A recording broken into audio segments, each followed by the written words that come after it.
sometime after the prospectors, until a cave-in trap and driven mad murderers eating.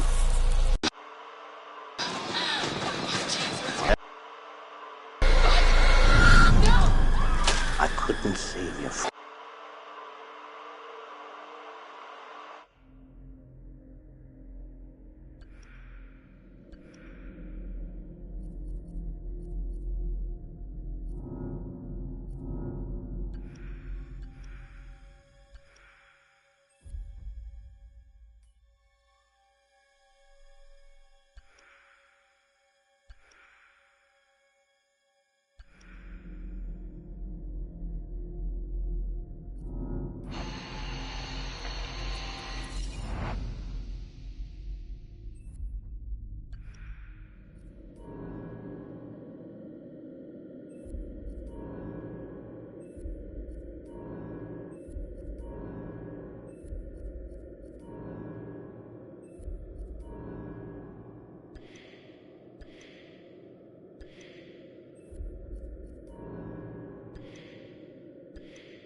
Hi, this is Lee Robinson, production designer on Until Dawn.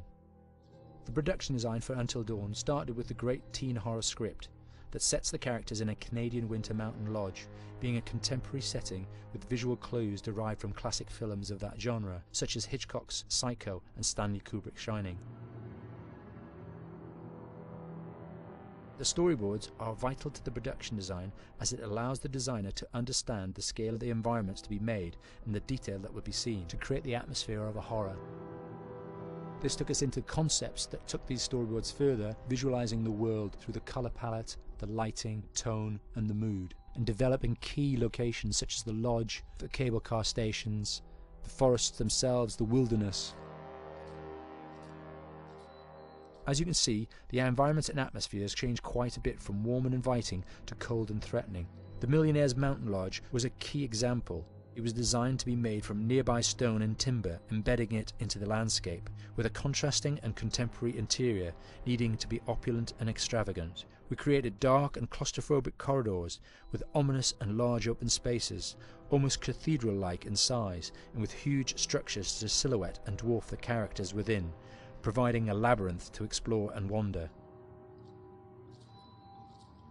Each character was developed with a strong visual identity in mind, with contrasting colours, tones and silhouettes to identify them, each to have their own texture, pattern and shape, so that when they were lined up you could always identify them. The costume designs allowed a range of clothes that would suit them for the cold winter weather, but also have an element of style and individualism, so that the audience could look at them and relate, recognizing themselves within them. A lady would like to cuddle up with her man by a nice cozy fire bathed in atmospheric mood lighting. Right.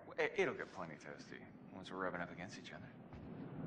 Mike, Yeah. fire and mood lighting. Yes. Working with the lighting artists, we really brought the look and feel of the world together, and this required a thorough understanding of the visual language of teen horror. A key scene was where all the characters emerge out of the rear of the lodge chasing Hannah. A contrast is evident straight away from the exterior wilderness to the warmth of the lodge.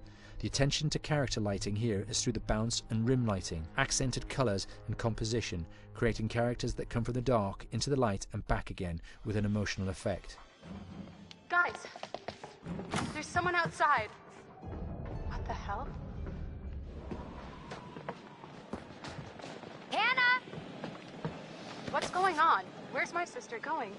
It's fine. She just can't take a joke. It was just a prank, Han.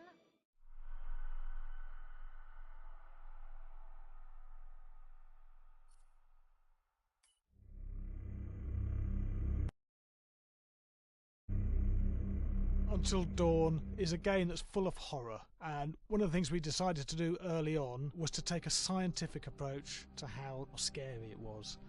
So we did experiments on people and we measured their responses to the game. We've created a test area. It's as close to a home setup as we can get it. We've recruited ordinary people to play the game and we've left them to play it on their own. You're turning the light off.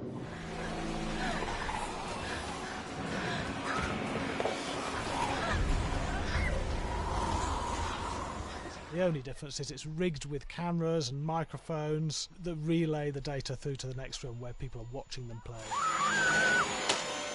Bracelet here we use for biometric testing. It measures the player's emotional response. It's called a galvanic response sensor. It makes contact with the user's skin and it measures the electrical conductivity across their skin. It's the same principle as an old-fashioned lie detector. When you're stressed, you sweat a little, very sensitive, and picks up tiny changes if the player is feeling anxious or scared.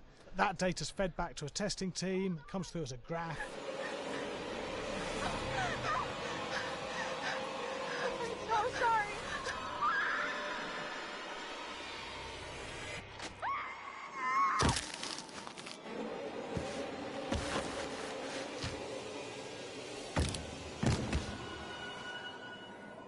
There's no point testing one or two people, you have to test a lot of people. Hey, watch your step.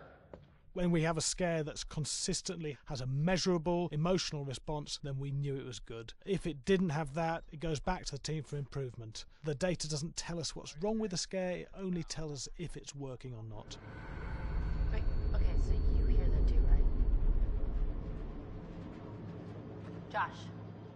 Here we have a chapter relatively early in the game. Weirdly regular. Nothing regular about it. We have to create tension and anxiety in the player so they are ready to receive the scare.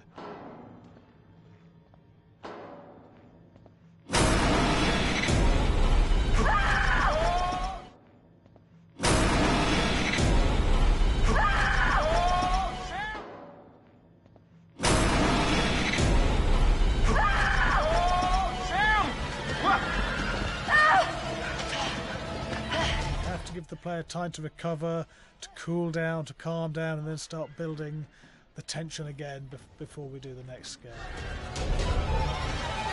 Hey. What? Hey. What the hell? Ooh, you just got mugged.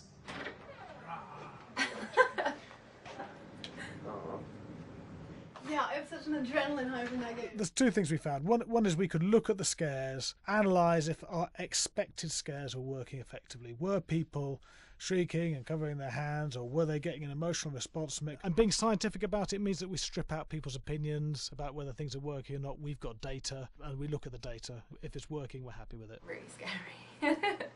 Bit scared and wanting to get away.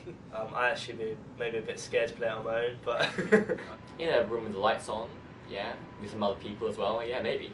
But because I'm a scaredy cat, I would play with someone in the room. And the lights on. It was one of the scariest games I've played in a long while.